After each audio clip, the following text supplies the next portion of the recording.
Hi, everyone. Welcome back to another episode of In the Kitchen with Wynn. Today, we have our guest, Rochelle Drumm, who's the founder of Chipz. She's also another female founder in the CPG food business. Hi, Rochelle. How are you? Hi, I'm great. How are you doing? I'm doing great. Good. So, Thank you for Rochelle, having us. oh my gosh, it's my pleasure. And Michelle, I've seen your product, on the shelves, and we have a mutual friend, Molly, who brought, your name up a couple times. So I'm so excited to learn about, how you started your business. Can you tell us, like, when did you start your business and how did that all get started? Yeah. So originally it started with our mom, Mm-hmm. and she was making tortilla chips in her kitchen. So she created like this Parmesan garlic tortilla chip, Mm-hmm. and people loved it. And she was then starting to make them for people's weddings and for friends and parties and family. And then through a friend of all of ours, and mostly from my brother, there was an opportunity that presented itself that if they could figure out how to take the product from the kitchen to the shelf, Mm-hmm. so to speak, they would put it in the stores. So that started around 2013. Mm-hmm. And my brother had a landscaping company. My mom was doing building custom homes and a project manager. And at that time, I was in the fashion industry and then doing some Mm-hmm. consulting. So they took off on the road basically and tried to figure out, how do we get this product made? We can't Right. just package it from the kitchen and just put it on a shelf because of all the regulations and whatnot that have to happen. So it took them Absolutely. some time to find a small factory that was willing to work with them of how to create this product. And during that adventure of finding out how factories work, they really learned that when you're a small brand, the bigger brands and the big manufacturers can't take you on because their minimums are like 10,000 pounds. And they're Right. just like, holy cow, we're just happy to get 25 pounds made. And so they found a factory. And then at that point, I had jumped in and I stopped doing Mhm. consulting. And I started helping with the business. And so that just led us down a row of trials and tribulations, some really big failures, and a lot of perseverance. Right. I think perseverance is the key. And, I think that the failures, the silver lining of failures is that's how you grow. Yeah, And I think the great thing about this podcast is, helping other people maybe not make that same mistake. Eh, So can absolutely. you give us an example of like maybe one of the biggest failures or one of the failures in your business? Well, because we were working with a small factory Mm-hmm. and we had an opportunity to be in a big store, it required us to invest in equipment. Now, mind you, Mm-hmm. we are small. We're, Yes. we're on a little local level. We're helping with production. We're helping do deliveries. We're on the lines. We were doing everything. So it was very Mm-hmm. hands on. So we invested in a big bagging machine. And from there, it was a nightmare. We put in hundreds of thousands of Wow. dollars to put this equipment in a factory that we should not have put it in. Um, and I had to learn how to run a $100,000 bagging machine, which, Wow. hello, I don't know what I'm doing. I'm, having to work with the jaws, and I'm having to work the eye mark settings and the heat settings and everything you can Wow. imagine. And it just, again, it was like from kitchen to manufacturing. Does it work? Can it work? And what we were trying to do just didn't work with the equipment because we were using specific ingredients that were sticking to the sides. And because of that, the bagging machine would clog up and hundreds of bags would come flying out. Chips would be flying all over Oh the my gosh. factory. I can totally imagine I mean, the visual on it was this. insanity. And mind you, we were hand seasoning. So at that time, we had four flavors that we were running. So we're running the salt, a Parmesan garlic, a spicy Parmesan garlic, and a cinnamon sweet heat. So doing all that by hand. So can you imagine the cinnamon is flying all over the factory? We're coated head to toe in seasonings and everything that you can imagine. And then on top of that, we had issues with our roll stock where they were leaking oil.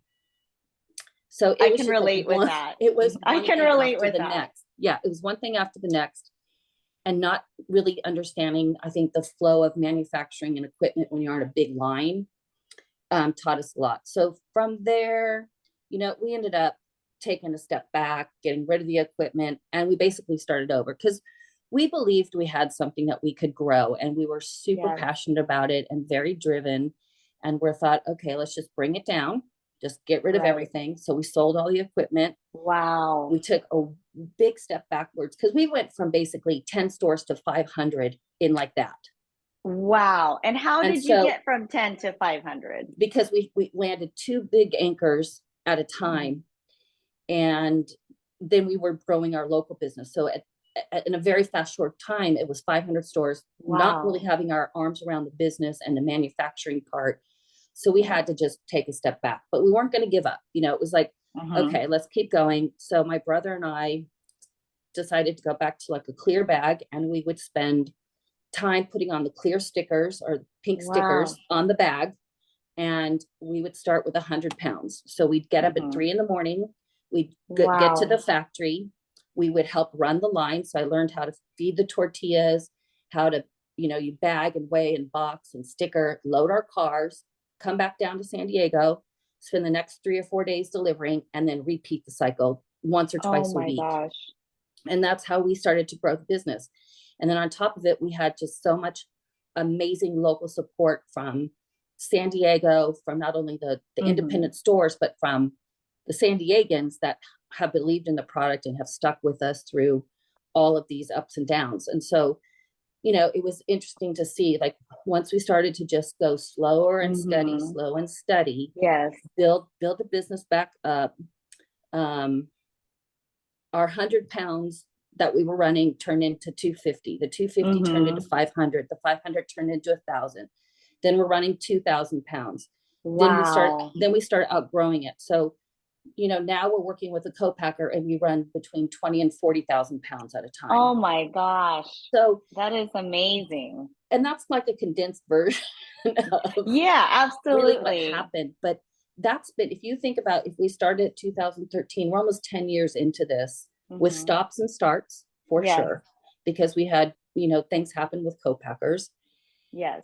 And that would put us backwards again. But again, it's just, if you believe in your product and you are passionate and you're driven, you can do it. Just stay in the game. I mean, that's what I tell people. And a very good friend of ours who's been in the business a long time and worked for Coca-Cola and Frito-Lay, he just always said, Rochelle, stay in the game. And I'm like, I'm going to have a meltdown any second now. But, you just keep going. Yes. And you have to have people that really, who know how passionate you are about your business to encourage you to keep going. Because I've had many times, I mean, it was like 2021, like 2020 was a disaster, but 2021, I mean, I hit a breaking point, and I remember I was just like on the phone with close friends of mine, crying. I had just, been sick. I had just gotten over COVID. I was very sick. And my co-packer I was trying to work with, a new co-packer I was trying to work with, I've been out of inventory for 6 months. That just completely fell apart. Yeah. They couldn't pull through and do what they said they were going to do. And I just lost it. I was like, my hair was falling out. I'm like, I just can't do this anymore. I'm a single mom. I have 2 kids. I'm like, it's over. Game over, like pull the plug now. And they were just like, okay, like, why don't you go to sleep and get rest and get healthy again, and let's reassess once that happens. And I remember the next day I just sat in my kitchen. Everything goes down in the kitchen, the good, the bad, all of it. Everything goes down in the kitchen. But I sat in the kitchen by myself and I said, you know what? I'm just going to sit here and scour the internet and call every single co-packer I can find.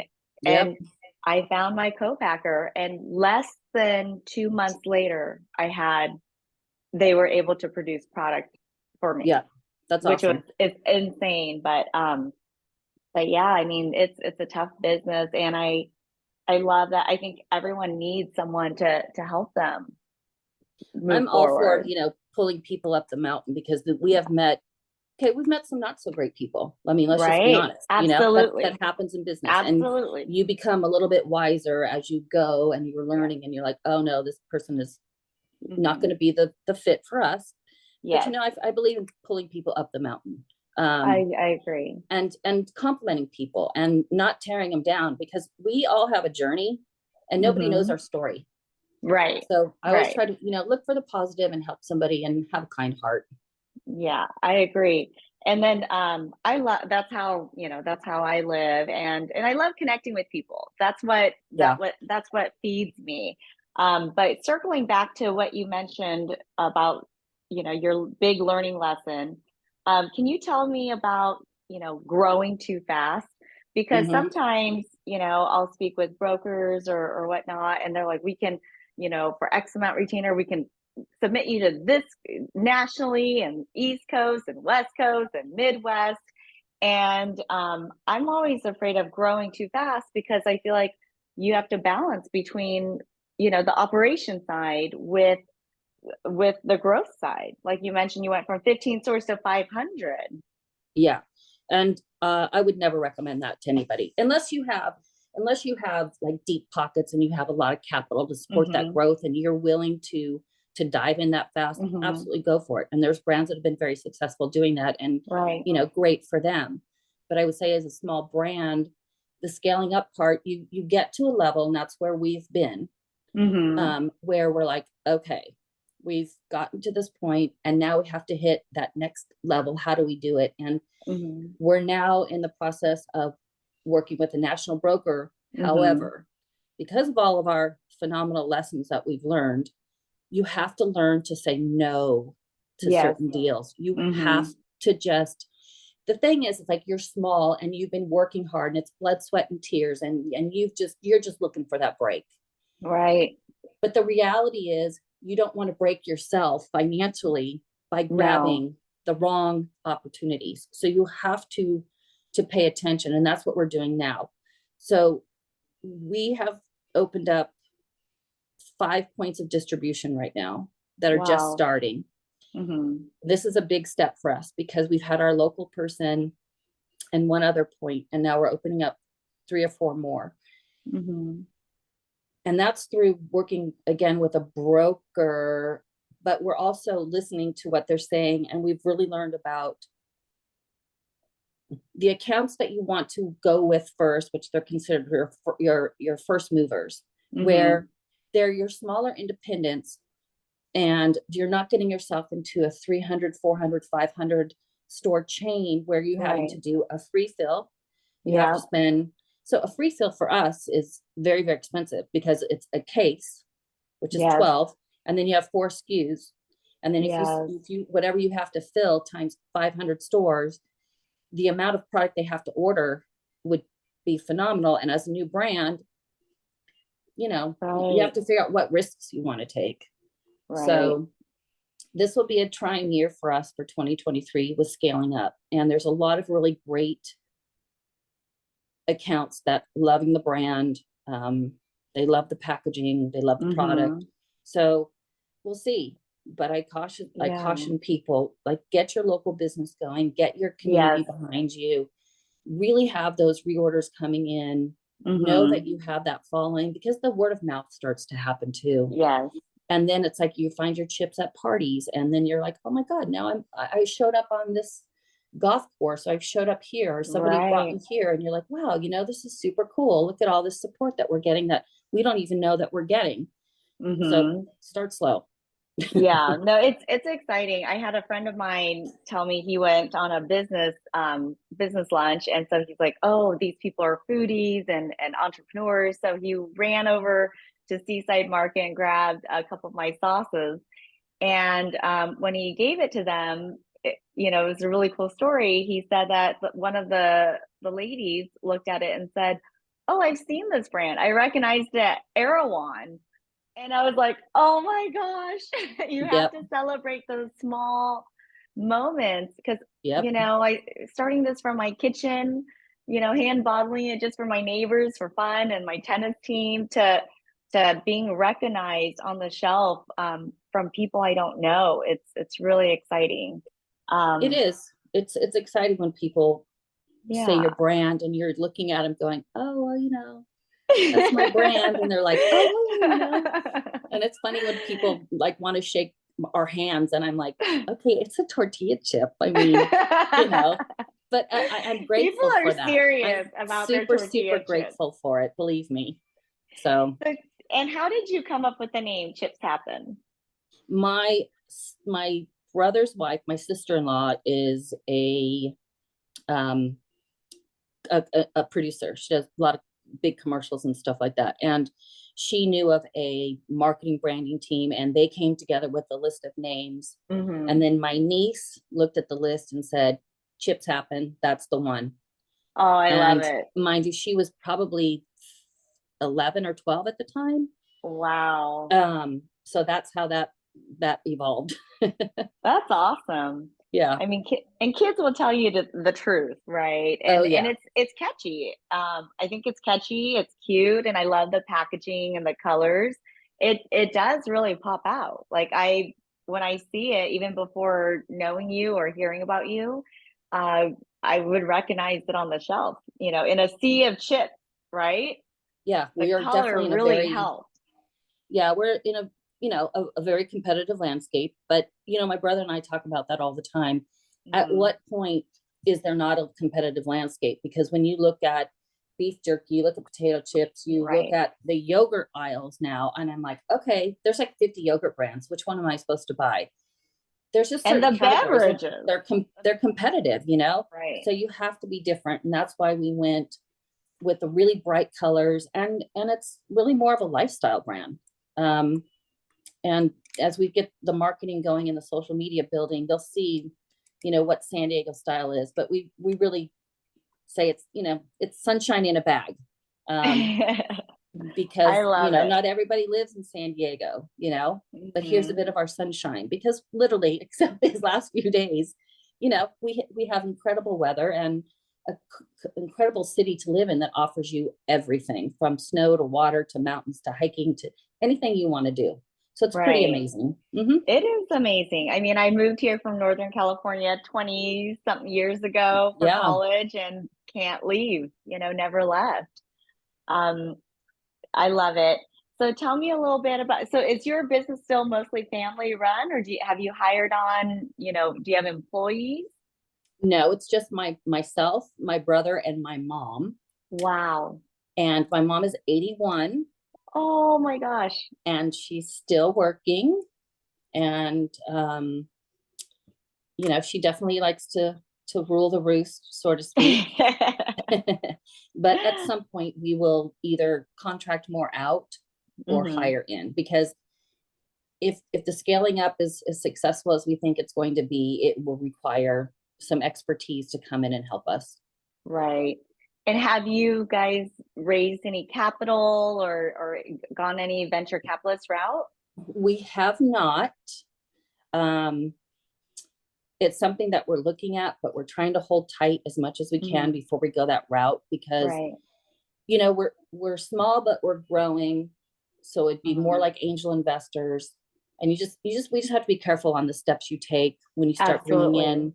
in either venture capitalists or privately vested type people to get involved. And there's nothing wrong with that. It's absolutely phenomenal, and companies need to do it and do it all the time. But you have to be careful also who's investing in you, because Absolutely. I worked for a company that brought in a venture capitalist, and I saw a lot and learned a lot by watching how they operated. And I was like, mm-mm.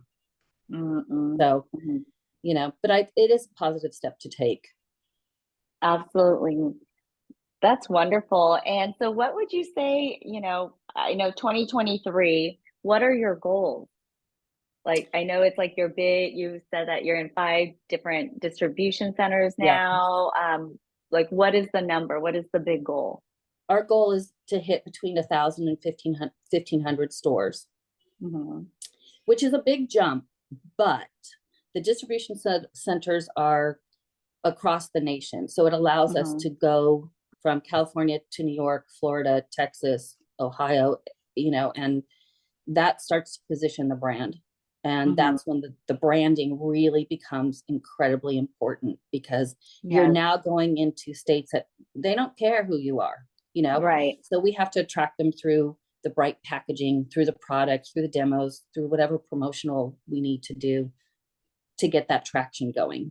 You know, it's one thing when you see it in an area that you're controlling, which we're controlling what's happening now, but now you're having to let it go. And even though you're managing it, you still have to let it go. You have to make sure that product gets on the shelf. Right. And stays on the shelf. Right. I've heard stories where you spend, you know, a brand would spend so much money getting on the shelf of a large chain, and 6 months later getting discontinued. So I'm like, and that's happened to us too. And you know, we had situations where the product, we'd go in to do demos, and the product had been in the back room for 3 weeks. Wow. You know, not getting on the floor. And it's not about being negative about how these stores, they are busy. I get it. Yes. I mean, grocery is a busy business. So you have to just make sure you either hire merchandising teams and or people to go in and make sure it's on the shelf. Right. Yeah.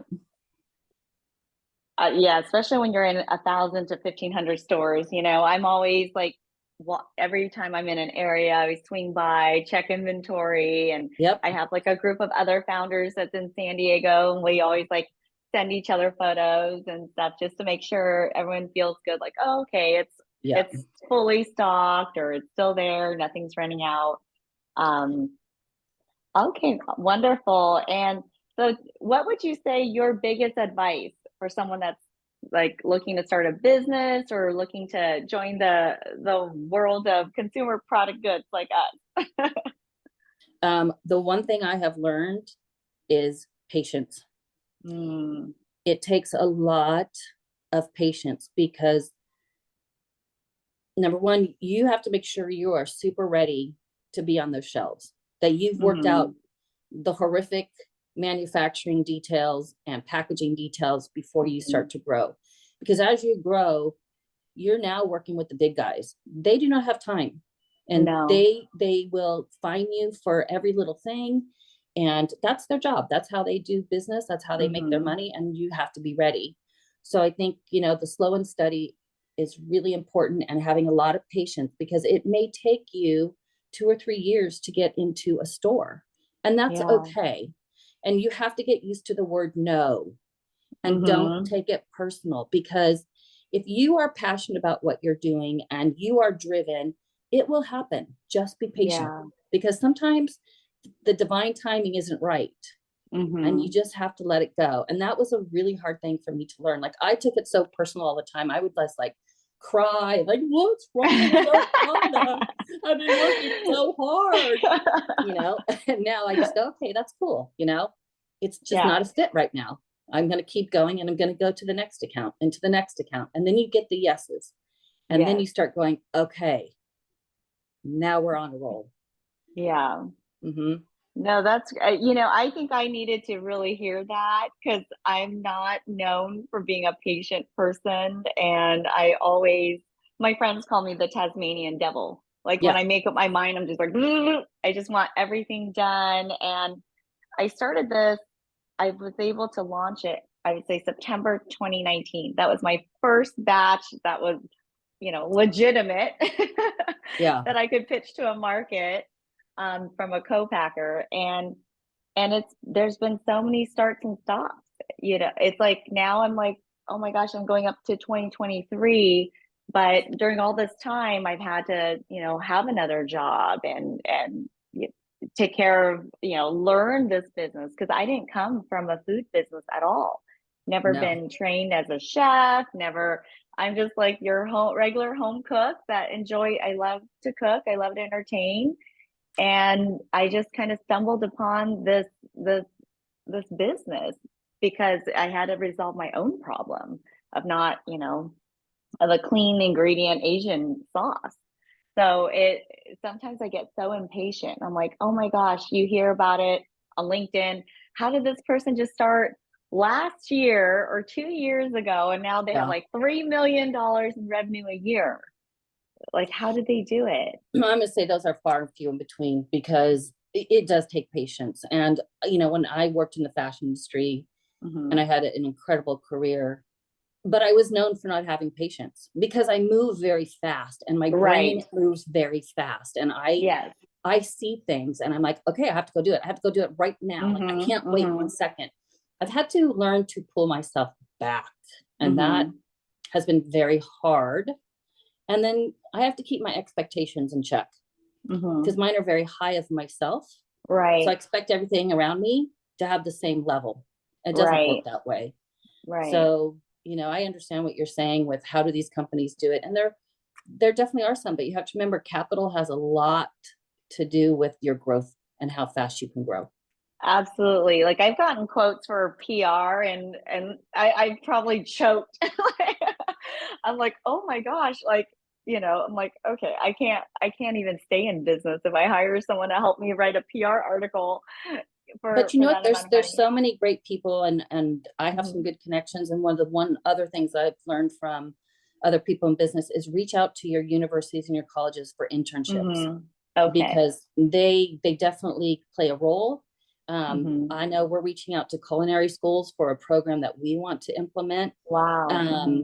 You know, use your resources because people want opportunities and they're passionate about what they do. So if you're working with culinary schools, they're wanting to be in the industry and they're going to bring a certain passion to work with you. And the exposure for them is only going to help them. So it's like a win-win. That's awesome. I would I've definitely never thought recommend. about reaching out to culinary schools before. That's brilliant. So I think, you know, again, look at your resources, who your brand is, who are the people that are going to support it in a way that can market it for you and promote it for you that aren't going to cost you an arm and a leg. Right. You have to get really creative with Very marketing creative. for sure. Yeah. Awesome. Well, thank you so much, Rochelle. I really appreciate you coming and being a guest on here. I've learned so much, and I think definitely the patience thing that's helped me because already just like this week, I've been feeling like, oh my gosh, I haven't done enough. I haven't called enough people, and I think Yeah. we are always the hardest on ourselves. Always. Well, you need anything, just let me know for sure. And I'm always here to help Absolutely. you. And thank you so much for having me. I appreciate the opportunity. Thank you, and we'll touch base with you soon. All right. Talk to you soon. Bye-bye.